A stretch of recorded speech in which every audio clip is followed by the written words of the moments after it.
$5 ሚሊዮን የሚያወጣ ወርቅ ገዝቼ በአንድ ጋውን ላይ ሰፋሁት። በማግስቱ ያንን የሚያብረቀርቅ ቀሚስ ወደ ቢሮ ይዤው ሄድኩ። አለቃዬ ገና ሲታየው በዲዛይኑ ተማረከች። በጣም ከመውደዷ የተነሳ የራሷ ዲዛይን እንደሆነ አድርጋ ወጀች። ከዚያም በኩባንያው የገንዘብ ሳጥን ውስጥ ቆለፈችው። ነገር ግን እሷ የማታውቀው ነገር ቢኖር ይህ ሁሉ እኔ አስቀድሜ ያቀድኩት መሆኑን ነው። ምክንያቱም ያ ቀሚስ አንድ ሚስጥር ይዟል። በሚቀጥለው ምሽት በታናኩ የፋሽን ግብዣ ላይ እሷ ከመኪናዋ ልትወርድ ስትል እኔ ማንነቴን ደብቄ እዚያው ነበርኩ።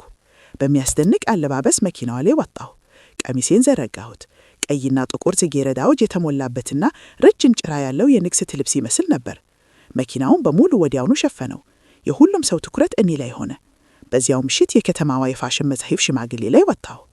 በማግስቱ አለቃዬ መጽሔቱን ስታይ በቁጣ ነደደች። ዝናዬን የሰረቀችዋን ሴት አጠፋታለሁ ብላ ማለች። ያቺ ምስጢራዊ ሴት ማን እንደሆነች ለማወቅ ብትሞክርም ምንም ነገር ማግኘት አልቻለችም። እኔ እንደሆንኩ በፍጹም አልተረጠረችም። እሷ በየቀኑ የኔን ዲዛይኖች ትሰርቃለች፣ እንዲያውም በካሜራ ትከታተለኛለች። እኔ አዲስ ነገር በሰራው ቁጥር ለራሷ ትወስደዋለች። ከእንግዲህ መታገስ ስላልቻልኩ አዲስ እቅድ አወጣሁ።